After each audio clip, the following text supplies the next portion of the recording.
Hi everyone, let's talk about the search for Planet X, which I just did a solo playthrough for. If you're wondering where everything is, it's in that video. It's linked in the description if you haven't seen it yet. So, search for Planet X, I absolutely love it.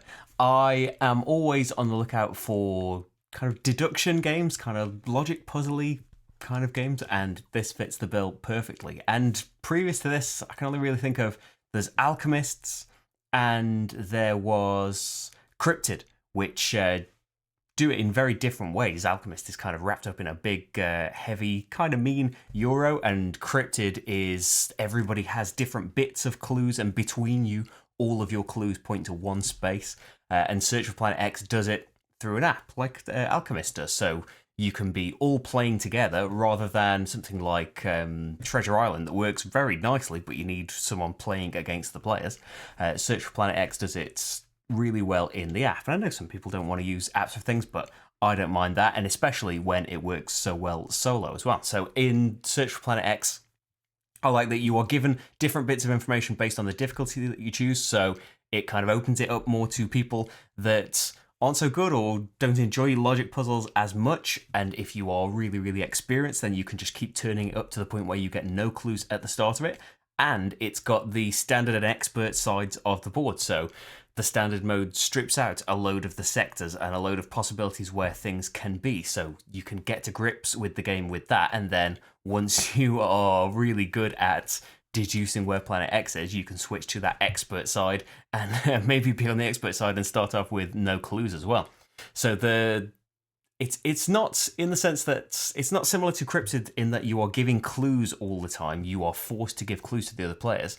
But in the other players being able to know exactly what you are asking the app, they don't know what the answer is, but you can kind of glean from what other people are asking what information they might have. Now, it's not always going to be explicit about that, and you can be clever in what you are asking the app. Maybe ask it something.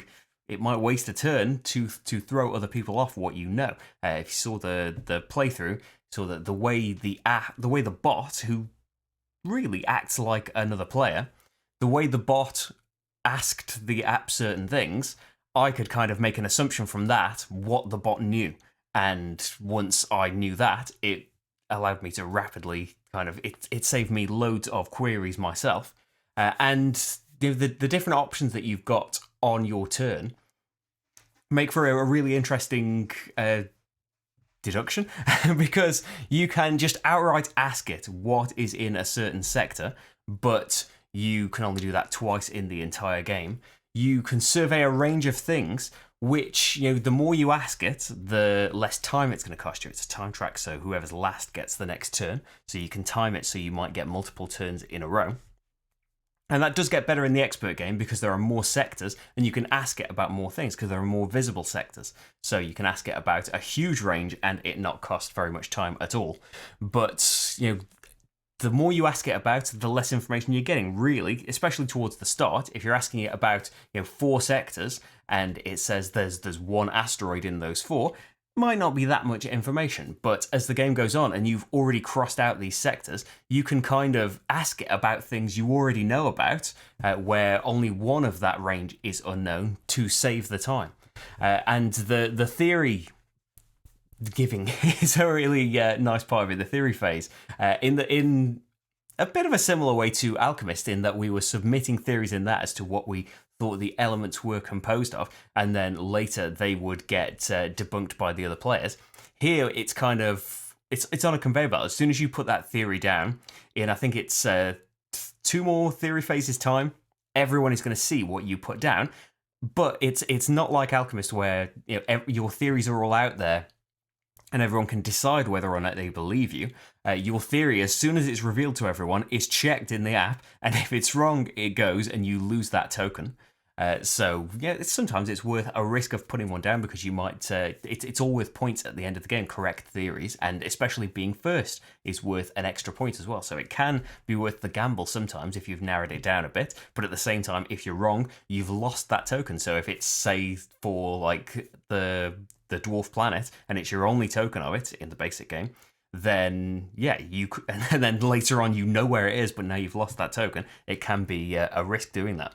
But if you're right, then it's revealed to everyone. So it, progresses the game as well. Even if someone hasn't managed to work out that particular thing, now they've got that information, and what can they do with it? What can they now work out given these fixed rules that are in every game? And thanks to the research, the kind of special, not necessarily rules, but the relationships that certain objects in space have in this particular game, that there are no asteroids opposite comets, for example.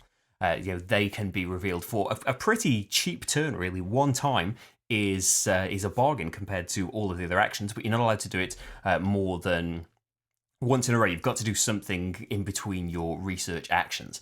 And sometimes they're not that helpful as well. And you could have gotten there by doing just a standard survey. You could have gotten more information from that. So it's a bit of a risk in there as well. But you know the topics that it's going to be. So you can kind of balance that. Okay, I know a fair bit about comets with my starting clues and my first action. So yeah, I want to do the research about comets to find out how they relate to other things and go from there. And also, a thing that I tend to miss when I'm playing is that the search for Planet X action, it's a big action. It costs 5 time, and you need to know not just the sector that you're guessing, you need to know what's on either side of it to be able to actually guess that sector. But it's a worthwhile thing as well. Even if you're not absolutely sure, I tend to get it in my mind that wait till you 100% know that that's Planet X. But no, if you do know what's on either side, and it could be Planet X in the middle, it's probably worth a guess, because if you're right, it can be big points.